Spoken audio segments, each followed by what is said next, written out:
to a Japanese supermarket. As you can see here, the mushroom selections are pretty interesting. We have the white mushrooms, the Eringi up here, Enoki, Shiitake, the woodier mushrooms here.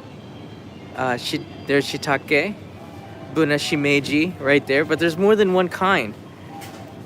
There's Maitake.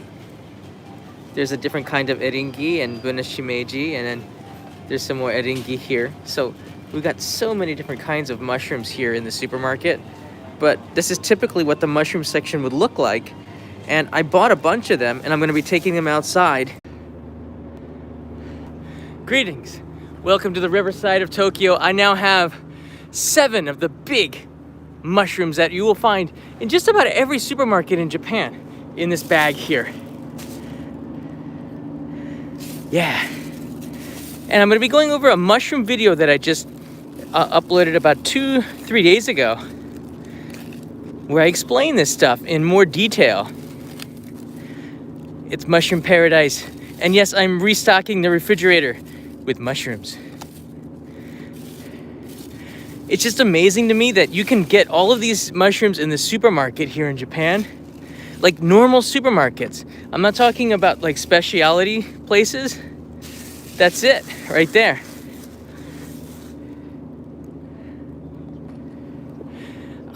I didn't get any maitake, and I'm gonna be going over this in glorious detail as we talk about these mushrooms here. I also have my computer, and I'm gonna show you and go over the director's take on a Japanese mushroom video that I produced that'll take you inside of the forests of Yamagata in the countryside of Japan. I'm kind of excited about this. I'm out of breath. I ran here from the supermarket. All right, let's do this. All right, here's the video. I don't know if you've seen this, but I'll put a link right here if you haven't seen it as well, so you can enjoy it. So here we are in the forests of Yamagata. And I'm going to talk about this. Time to go mushroom hunting. Will I show you some mushrooms? Yamagata is only 3 hours away by Shinkansen from Tokyo. If you haven't seen it yet, you definitely want to see this one. There are so many kinds of edible mushrooms here, many quite unusual. So what are they? That's a purple one. From the forest, the farm, and the supermarket to the table, we'll fill our basket, deep fry them as tempura in this ultimate Japanese mushroom adventure. So I hope you enjoy this mushroom guide. This is actually a director's cut as well, as we go over the big 7, which I have right here. No, you cannot eat these raw. It's actually, the Japanese mushrooms are the ones you should cook, but there is one that you can eat raw, and I'm going to show you that in a second. We started in the early morning. Now, if you do go mushroom hunting, there's a word for it. So we're descending deep into the forest. You have to start in the morning. You know why? Because they grow in the middle of the night, apparently, and then in the morning, a lot of other people will come and get them. So there's a lot of rivalries to try to get. Foraging is right. Oliver, excellent. Foraging is the word on the north end of Japan's main island. that we use for that. And if you don't forage in the morning, you're gonna lose your chance. And in this video, I went to Yamagata Prefecture because it is very, very famous for its mushrooms. Tohoku in general is very famous. And yeah, I went with the JR Rail Pass, which is pretty cool. I'm glad that they have that. Kyushu just started a rail pass as well for the same price, but you can bring a friend, a Japanese friend, which I thought was really interesting. Yashi, don't call it shrooming, totally different meaning. Totally different. All right, and while we're getting to the points that I want to show you in the video, I'm going to be showing you these top 7s. So number 1 on the list is my favorite, Maitake. Maitake is, they call it like the dancing mushroom. It looks like it's just sort of fanning out and having some fun. You can get these in Japanese supermarkets, and they cost about between 90 yen to like $1, about $1.50. You can find this size of them. This is great as tempura and stir fries. Has loads and loads of value, things that you can use these in. And this was one of the first mushrooms that I saw and go, what the heck is that? I've never seen this before. But Maitake, wow, it's good. This is a medium-sized pack, so you can get them even a little bit smaller. Just in the normal supermarkets, everyone carries Maitake. Next up, Eringi. Check these out. they always have mascots like angry looking or playful looking characters become Eringi, because you can totally see them as having a hat on. But these Eringi are very, very spongy. I love to put these in soups. I even cut them up and put them on pizza. But it has almost no taste to it. And they come in little families. Usually there's a couple of small ones underneath there, but they'll cut it up in the packages in the supermarket. We recycle these, by the way, these containers. We always either recycle them by the city or we take them back to the supermarket. So the plastic and the styrofoam gets reused, just to point that out there. But yeah, I like this on pizza. This got stir fries, anything. You can just put mushrooms in it and it totally adds like a meatiness to the dishes. Yeah. So when you're out there foraging, you're gonna find a lot of mushrooms. And the difference between the mushrooms from the supermarket and the Big 7 is that the wild mushrooms have a stronger flavor. They take on like more characteristics and personalities, I guess, than the farmed ones. The cultivated mushrooms, and this is one that's only found in the wild. These are the Murasaki Shimeji, and these purple mushrooms, they lose their color after they're picked. About an hour afterwards, they were no longer purple. But when I saw these in the forest, I was freaking out. I thought they were grape flavored or something. Like, what? What's the deal with this? Are these from space, maybe? I've never seen a naturally occurring vegetable or fruit of any kind that had that color. Grapes are not that like a lavender purple. So I thought that was really cool. Oh, and this is one of the rivals of Sato-san. She said, you know, she knows everybody who goes out there like splunkering, foraging. It's quite a lot. Mindful not to take more than we need it. Yeah, I'll come back to this video in a second. So the first two were Maitake and Eringi.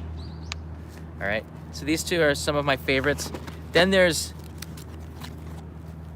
does anybody know what this is? 5, 4, 3, 2, 1. Nobody. You guys are just so quiet here. These are Shiitake. And maybe you've seen them as like Costco snacks where, these are portobello, Oliver. These are Shiitake. And these Shiitake, and there's the kanji for them. This means raw nama Shiitake. This is what it looks like normally in Japan. They're not portobello, but they are pretty big. These are awesome in nabe. You would maybe do a little cross through there and they'll split open and give it some good color because there's white underneath that brown. They are quite thick. I brought a premium one. I always spend 100 yen more for a little bit better quality of these. These came from Nagano Prefecture, which is very famous for it. Nagano's got an amazing temperature for shiitake.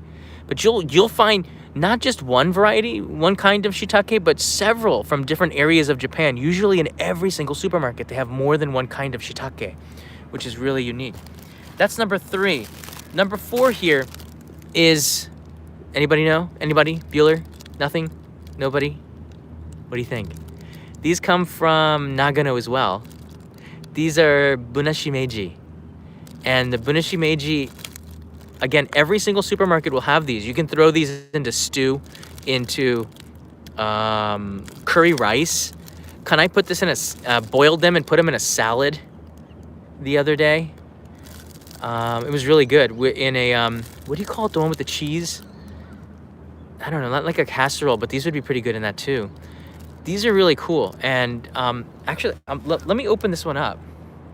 2 of these I'm gonna open up. I'm gonna just wash them up and use them, but I love these Bunashimeji. These look almost alien to me.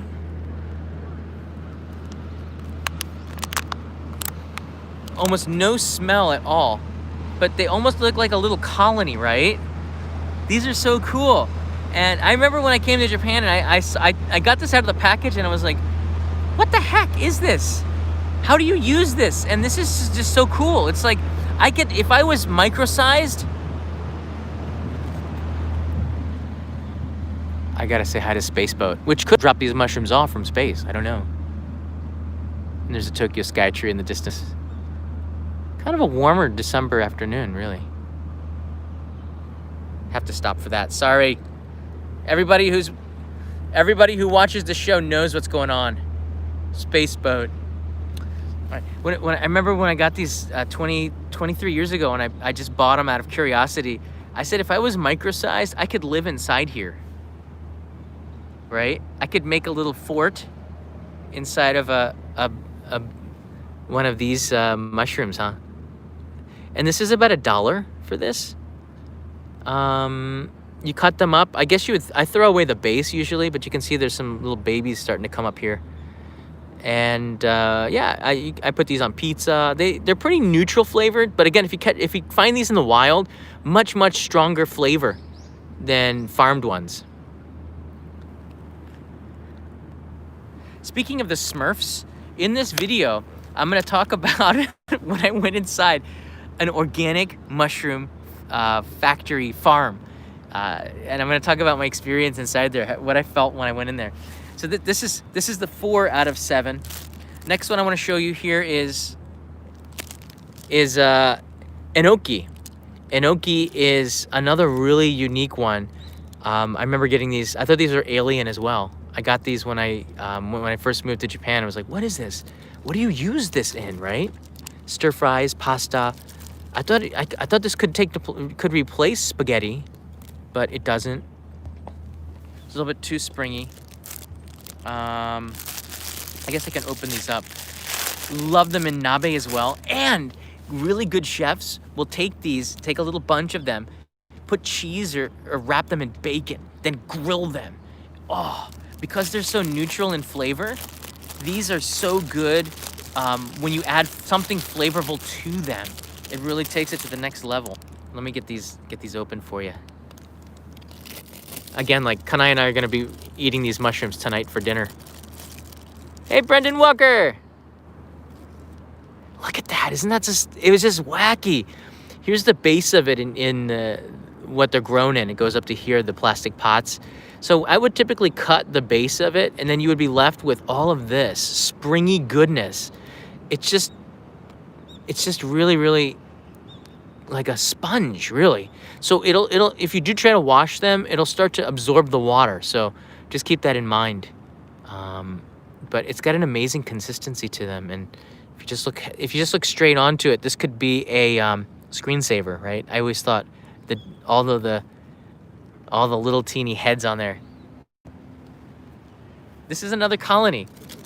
Like someone should make, and the thumbnail of this video was one that I took for the other video that just seemed to be really cool.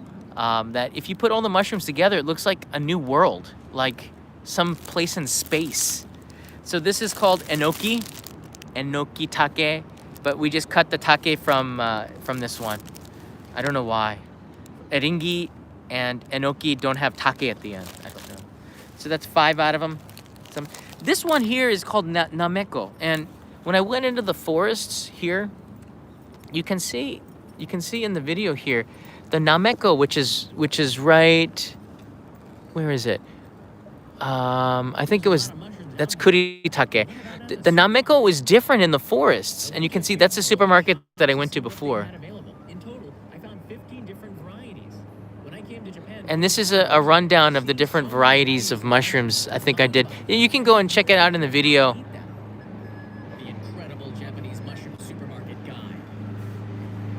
These pinkish red mushrooms are awesome. I'd never seen these Maitake before. Like, everything in the supermarket is very seasonal, meaning like in the fall, you'll see, instead of the big 7, you'll see like 20. Like, some supermarkets might have some really weird ones.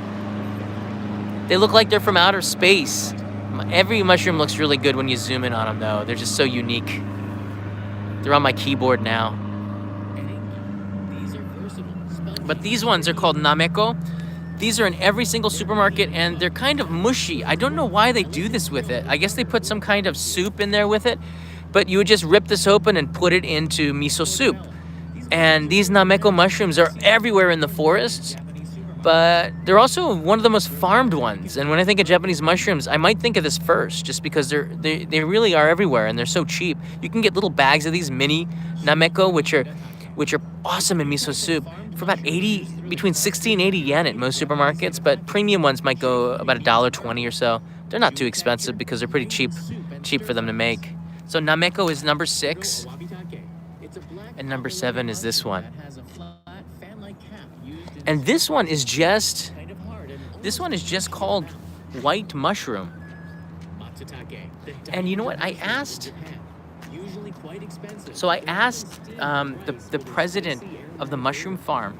The mushroom farm president only grows this variety of mushroom, brown mushrooms and white mushrooms. And I asked him why, and he said, because they call these mushrooms because you can eat these raw. These other mushrooms here, these 7, these other 6, you can't eat raw, but this one you can. He said you can just, he grows them in organic soil, so he has organic certification. You can just pluck it out of the soil and eat it because he doesn't use any chemicals. And we did that. I should have shown you that scene in the video, but I didn't do that. It's my fault. But it has a unique sweetness, his mushroom. So I can see why he can sell 4 tons of them per day. But these are the 7th one, just normal everyday mushrooms, and they're called mushrooms. So these we would call kinoko, which in Japanese, in English, would be considered mushrooms. But this is mushroom in Japanese, which is considered edible mushroom that you can eat raw without cooking. I don't know. It's a little bit weird. Another person asked me about the scientific names. Aichan wrote some of them there. The reason why I didn't give any scientific names was because nobody uses them. Unless you're an aficionado of mushrooms and deeply, you don't really care too much about the scientific name. The purpose of the guide was if you come to Japan, you're going to see these mushrooms. And if you don't, you can Google it and find the scientific names. It's pretty easy. In fact, if you just put the Japanese name into Google, it'll tell you if there is an English translation and any scientific name. I can't do everything for you. I think if you really are deeply interested and you're outside of Japan, I think you can find these. I did give some English names like wood ear mushrooms, which are right here. And my supermarket carries these. And these are, you know what? I really love these wood ear mushrooms. They have a weird consistency. Kanai doesn't like it because she thinks they look like ears. And it does freak her out. Look at that one right there. That does look like an ear, doesn't it? Like a monkey ear. But yeah, it's not. You find it a lot in ramen. And my supermarket had them for $4, which is pretty pricey. So it's not something that people commonly eat, so it's not in the big 7. The big 7 are the ones that you will find that are farmed every single, it's 365 days a year, you're going to find these mushrooms in the supermarket, these 7. And if you're thinking of Japanese cuisine, try to work with these 7. I think by knowing these 7, you can work with other mushrooms because this kind of encapsulates the entire Japanese mushroom ecosystem, these 7, I think, because I would call these the basis, and they're grown. Some of them are on stumps. Some of them are, inside of hollowed out trees. Some of them are on the forest floors. So you find them in different areas. I want to move on now to the farm here. So let's take a look at the video for a second. Boom. So she said that she's really, really in love with mushrooms because you can't really fail with cooking them. They're always really good, she said. And I thought that was a pretty good comment. I thought that was a pretty good comment because it's kind of true. Mushrooms go good with just about everything, don't they? I have the computer. I got the computer outside. This here is the mushroom farm. And this is in Yamagata. And I remember that when they asked me, he says, do you want to go to a mushroom farm? And I said, heck yeah. I was really curious in there. This place is so cool because, once again, it's organic stuff. And they have a restaurant there at the farm where you can go in and eat them all. And it's just so uniquely tasting. And I'm kind of distracted because this was coming at me too. I can't come outside and not see these boats. Brendan Walker was so inspired by the mushroom episode that he made Abe. With oysters, Bunashimeji, Shiitake, and Enoki. You're using it, Brandon, see? And RB, Beer B. I didn't see any of those, but I can tell you that when I first came to Japan, people were ordering them by mail order. So you could find them. They weren't illegal, but they were being sent in the mail. So some foreigners, I remember the other English teachers that I talked to were buying stuff in the mail, and I was like, but I think they banned that in the early, around 2001, 2002, before the World Cup. before the Japan Korea World Cup. I remember they banned a bunch of stuff, and that was one of the big ones. It's hard to ban something that occurs naturally. Check out this farm here once again. Now, I thought when I went in here, it looked like the Smurf village to me. It really did. And if you looked, put your eyes right up against it, the ones that are more mature and near harvest, it looked like I was Gargamel. I felt like Gargamel looking down on the Smurfs. The size determines the price. Right there, Gargamel. I should have brought Azrael with me. It's pretty amazing. These ones were spaced out better, look. But most are normal sized. And these are a little bit, those aren't spaced out as well, but you get like a jumbo one, and of course he charges more for the jumbo ones. I can see the Smurfs here.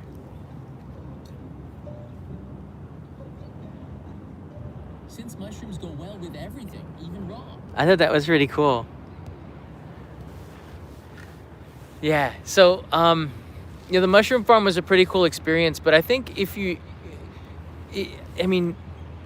really do like Japanese cuisine, getting to know the mushrooms of Japan is, I think, an essential part of Japanese culture. A lot of people said that this is kind of a niche episode, not a lot of people are going to be interested in it. And I said, if you're interested in Japan, you can't avoid the mushrooms.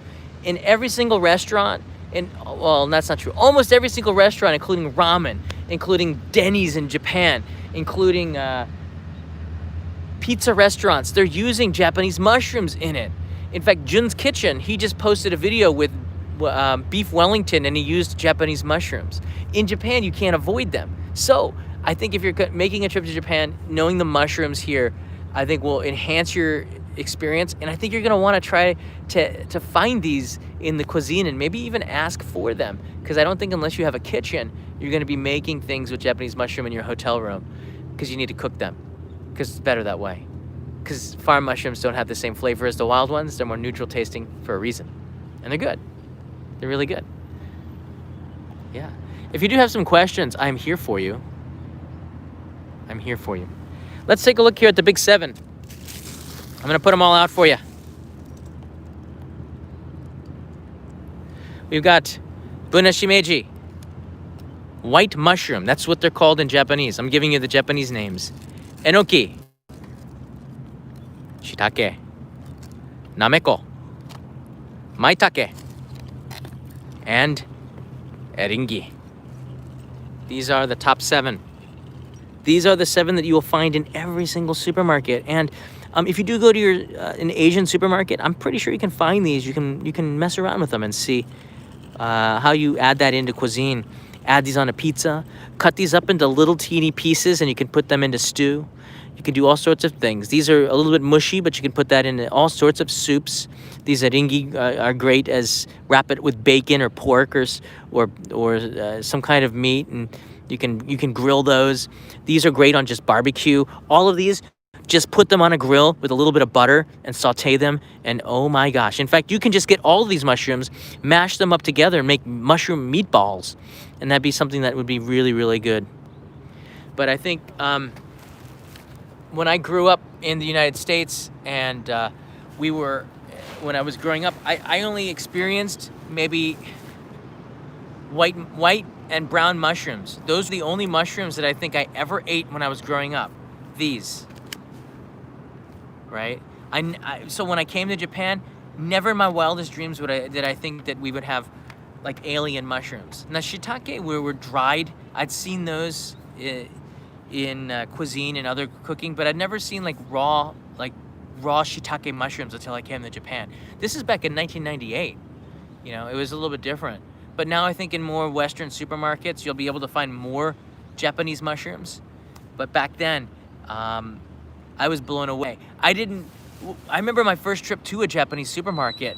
I walked in there, and the only thing that I felt comfortable buying was beer, pasta and tomato and pasta sauce, and orange juice, and cheese, and Coca-Cola.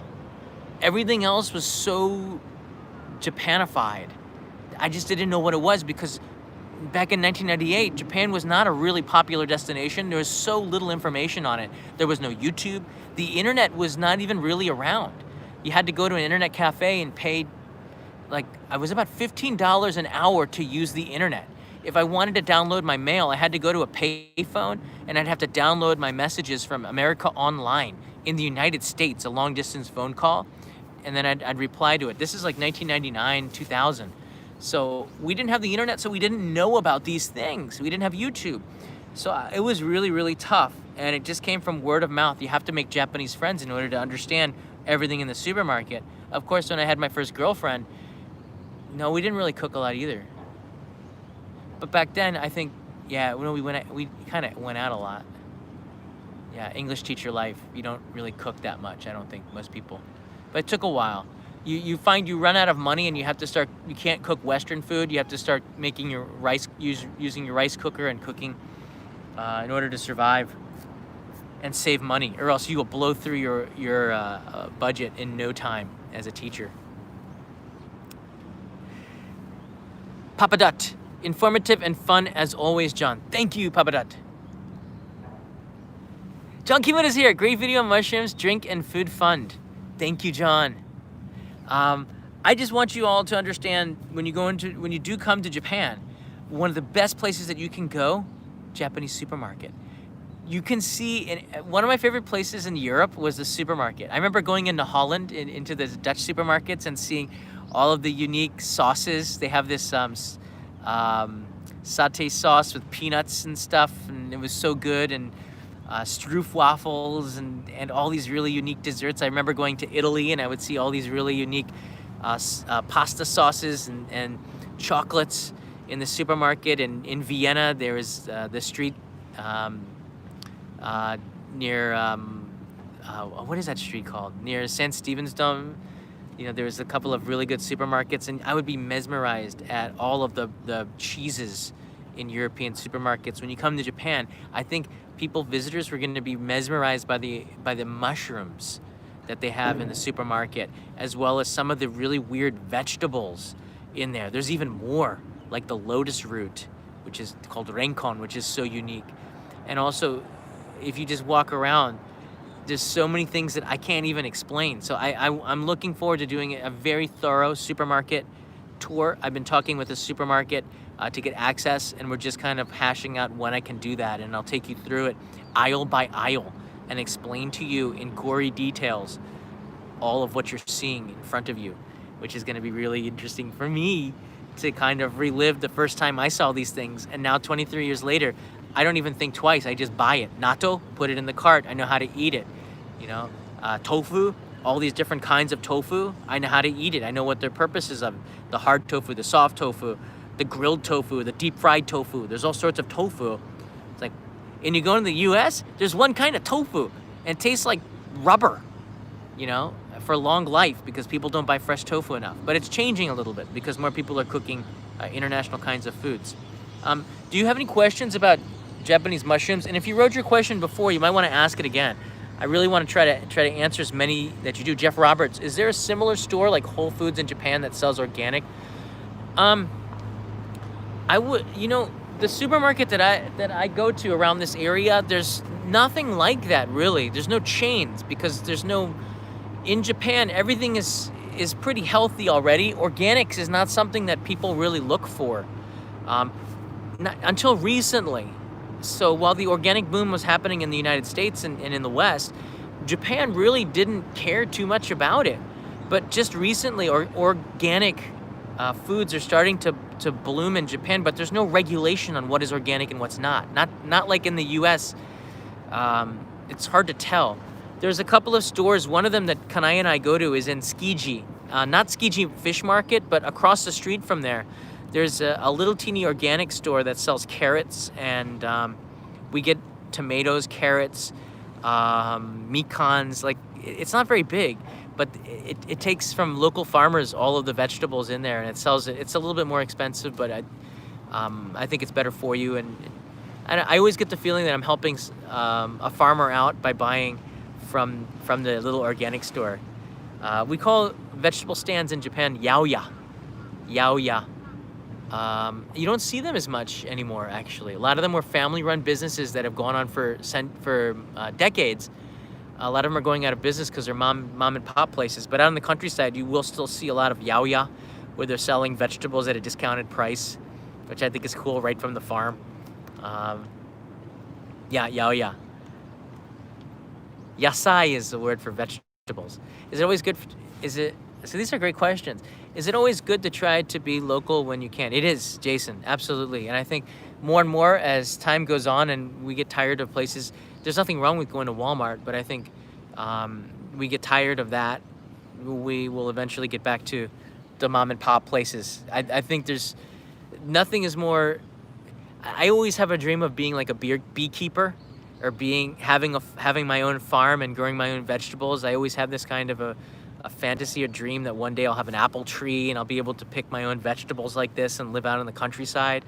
So for those that are actually doing it, I have a ton of respect for that. You have to put as much love into your vegetables and to your fruits. That's what makes them a little bit more delicious when you grow them.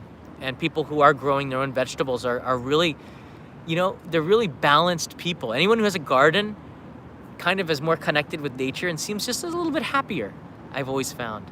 You don't see angry people who have gardens, right? I don't know. It's like the angry gardener. I don't know. I've never seen an angry gardener, right? Everybody who can, even hunters, and I have a lot of respect for people who hunt their own food too, because hunters and like vegans are going to disagree with me, but people who hunt their own food have a great deal more respect for the meat that they actually take in, not taking more than they need. They're very they don't waste the meat either, and this is what I think was the intended purpose. If you go out and you hunt, you respect the animal and you respect the meat that you're taking, and that's the most important thing I think with eating and knowing all of the food that you're getting. So when I go into the supermarket, I like going to the farms and seeing how they're grown, and then it gives me a new respect for what I see in front of me. Again, like a lot of people can disagree with hunting, but having gone to the Wagyu farms and been hunting myself, I kind of have a greater respect for the way that hunters can use just about everything. They don't like to throw stuff away either. Angry gardener. Angry gardener if you haven't took his share of vegetables. I know, Johnny, yeah. You don't want to piss off don't piss off the farmers. They have like tools and hoes and rakes and stuff. All right? And axes, like children of the corn stuff. You know what I mean? I buy a whole tenderloin for like $5 here in Argentina. Oliver, when I was in Argentina in 2003, I went to these places called Tenedor Libre, and the Argentine dollar, was it the peso? The peso at the time was so devalued. I think it was ridiculous. I would go in and eat all I can eat Argentinian beef for like $3 US, and I felt like a king. The grass-fed cattle, they're treated so well down there, all the freedom down there in those massive fields, and they taste so good. That was maybe the best beef, and I've had a lot in my life.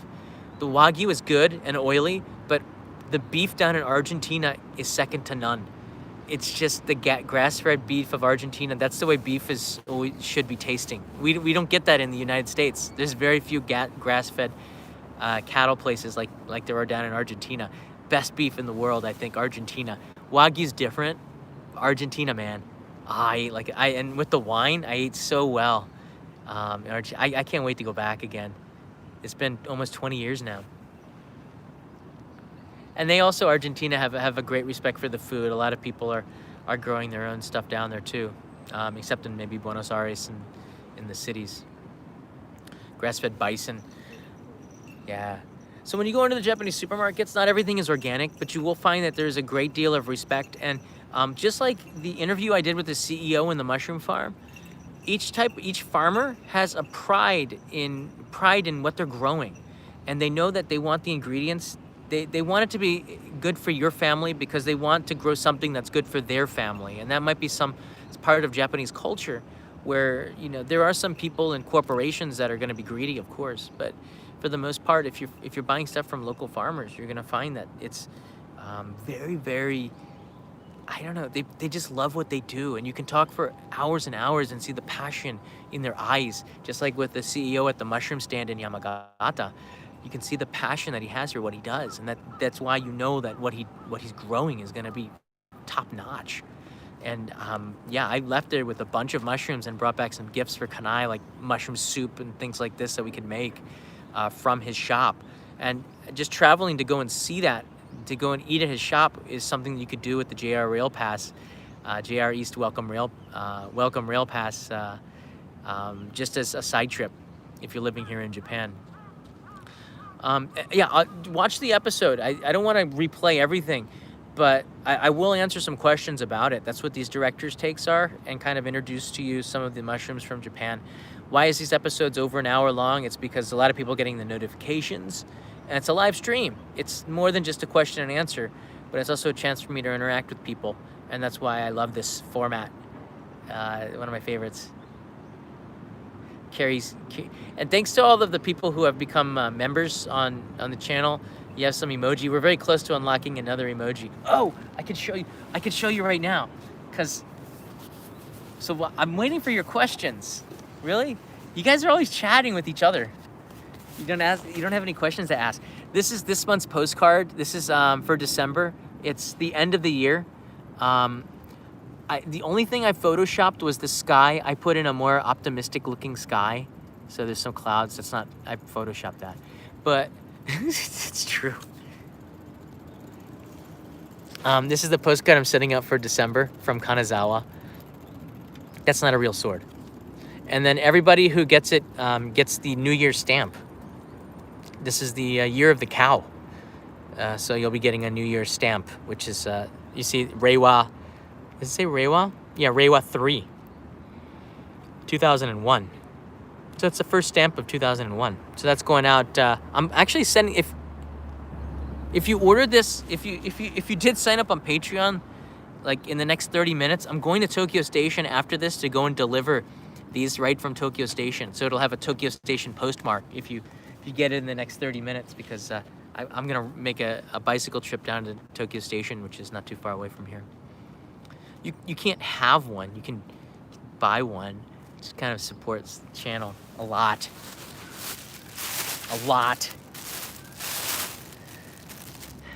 Okay, ready? Before I put these mushrooms away, and I'm gonna do it one by one, we're gonna have a quiz. Wake up. All right, are you ready? Here we go. Japanese mushrooms number 1. What is this? 10 seconds, everybody. Comment. No prizes, just pride. Marty, don't get smart, Marty. Marty put mushroom. No. A big mushroom, no. Shiitake, Maitake, no. Eringi. Who got that right first?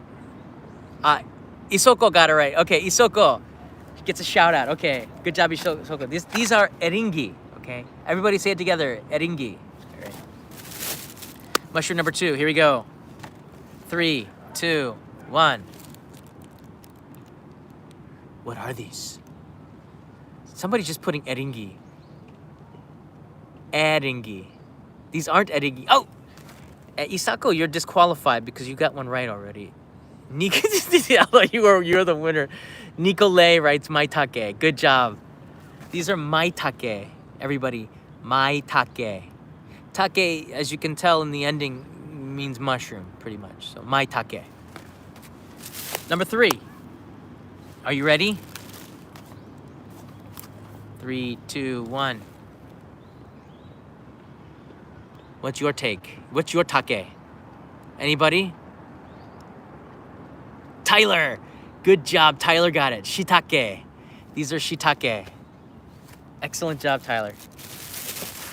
So that's 3. Number 4. I'm covering the hiragana. Number 4. What are these? What's your take? Good morning, Foodloaf. Esli gets it. Esli got it right. It was in hiragana. Nameko and D-Real Selex. These are Nameko. Nameko. Yeah, these are really good in soups. I love these in miso soup. That might be dinner. All right, here we go. Number 5. Oh, sorry, 4. Now this is number 5. Ready? I gotta cover it up. People can read it.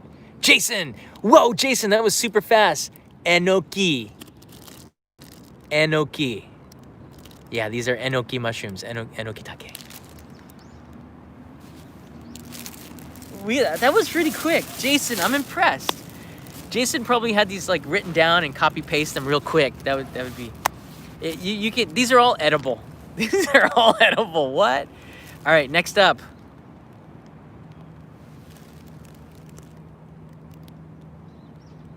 What are these? What's your take? No. Starts with a B. B. Zach, it's a fungus. It is, actually, Zach is semi-right. It is a fungus, but. Irvin, Big Smurf Village, not quite. Really? I got you, really? Oh, Richard got it. Richard and Robert, Bunashimeji, excellent. Bunashimeji. These are one of, John, Esley wrote in John's home. What? Not much smell. And last but not least, those are Bunashimeji. Bunashimeji. Bunashimeji. And number 7,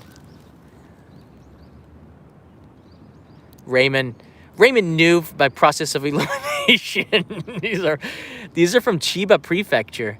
These are called white mushrooms. They're just white mushroom. White mushroom. White mushrooms. That's it.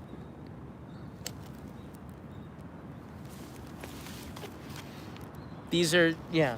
You'll find brown and white ones. Those are the big 7. And I think after this episode, I think it's going to be easy for you to remember it. Bunashimeji might be a new one for some people. Enoki and Eringi are the two that, Enoki and Eringi, those are 2 ones that you should definitely know. And Bunashimeji, yeah, are really good. Any questions before I end this live stream and get back to work? You can eat them raw. No, you cannot. Well, you know what? You probably could. They've all been farmed, but they don't taste good raw. The white mushroom you can eat raw. That's why Japanese call them mushroom. Kinoko is what is translated as mushroom, but kind of means the other kinds of mushrooms. Japanese mushrooms would be kinoko. These you'd want to cook, and they're better in cuisine, like in soups and stuff. But you just, even with grilled with butter and a little bit of salt or some soy sauce, so good. Like the shiitake, I would lightly wash them just a little bit, add some soy sauce, and grill them in the summer. Get some shiitake, just grill them and with a little bit of sauce. It's so good. That way you cut down on the amount of meat that you eat and fill up on mushrooms instead, which are healthy for you. So I think mushrooms and meat are so incredible together. If you have more mushrooms on the grill, you're going to eat less meat. Or chop up the shiitake mushrooms, chop up these mushrooms and put them in the hamburger meat. There's some Japanese that do this. It increases the volume of the burger, but also takes away from the meat that you eat. Now, it also kind of absorbs the fat, which isn't the best thing. But you don't eat as much meat. You'll eat more mushrooms, and that's kind of maybe a little bit better for you. These are some little shortcuts that people do. You can also have shiitake sushi. I've been seeing a little bit more too. So you can see sushi, and there's also mushroom pickles that I found in the countryside, which is pretty good. Yeah, Jun's Kitchen did an amazing episode. I'm always really happy when I see a Jun's Kitchen episode drop, because he does such an amazing job of being just so relaxed and cooking. One of my favorite. That's one of the only YouTube channels that I watch, Jun's Kitchen. Dexstar, welcome, new traveler. Awesome. And Rotunner, as long as they are edible and nutritious, that's all that matters. Indeed. Don't get the ones that are going to, knock you out or make you see things. Trevor Beck, what's your favorite? That's a tough question. How many could you put in your mouth? Trevor, you're gonna have to give a little more than $5 for that. How many would you put in your mouth at once? Probably all of them. And a man enough to do it, or should I say child enough to do that? But they'd have to be cooked. My favorite, I'm gonna say, is Maitake because they just look funny to me. Maitake is probably my favorite, yeah. I put that on pizza, and just because it just looks different and it tastes good to me. I don't know. Maitake. It's by far. The white mushrooms are too boring. Any other last questions before John goes back in? I'm really happy that I made the mushroom video. A lot of people, especially the non-meat eaters called vegetarians or vegans, always get upset that I'm doing meat episodes or Wagyu episodes. So I thought I would also do something that was non-meat. And surprisingly, the Wagyu episode has 500,000 views and the mushroom episode has 40,000 views. So, hey vegans, if you really want me to make more vegetable episodes, start sharing that now. Leave a comment and encourage me to do more. In fact, go over to that video, the Japanese mushroom videos, and if you leave a comment in the next 2 hours, I will 100% respond, and I will send, in fact, I will pick 3 comments and send you a postcard. You'll have to get in touch with me somehow on Instagram. I don't know how I'm gonna find you, but I will find you and send you a postcard. If you leave a comment right now, in the next 3 hours on this video, I will send you one of these postcards from Japan to 3 people. So it increases the chances by 3. So go to the mushroom video on the Only in Japan channel. It's youtube.com/JohnDaub, JohnDaub, and I will send you a postcard. Hey, Irvin, you're getting a postcard already, but you can leave another comment if you want. And help the video by liking it. Of course, do as you like, but yeah, I put a lot of love in that video, so I'm just hoping that I can get more comments, basically. So, but I'll send 3 postcards out to 3 people who leave a comment, just because that's gonna be fun. You gotta do it if you already left a comment, leave another one then. And if you already getting a postcard, I can send you one that I haven't sent you yet too. Just talk with me, but I'm picking randomly. G-Man's 3 full, thank you. Anybody else? He smells the mushrooms.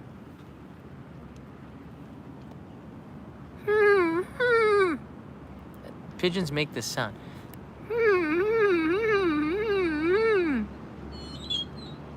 It's coming closer. Let's see if he eats. Come here, my friend. I am a friend of your species. Come here. Come here. I'm your friend. It's John. I'm John. Hey. Oh, no! Someone's gonna step on that. Did you see that? Dude.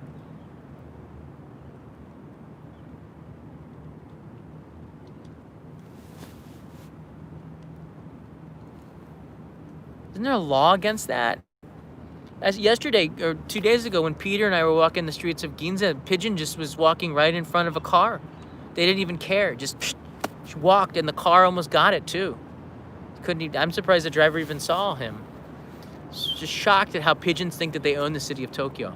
And this is your home. I want you all to remember his face. All right, if you do come to Tokyo, you remember this one. And no, they don't all look alike. Look at him. Hey, you stay away from me, you poop machine. Don't you show me your rear. You are just one troublemaker. Why are you coming near me? I'm a human. I will destroy you. With love. That's right. You move. You better move. You better go. You remember that face, people. It's the face of a pooper.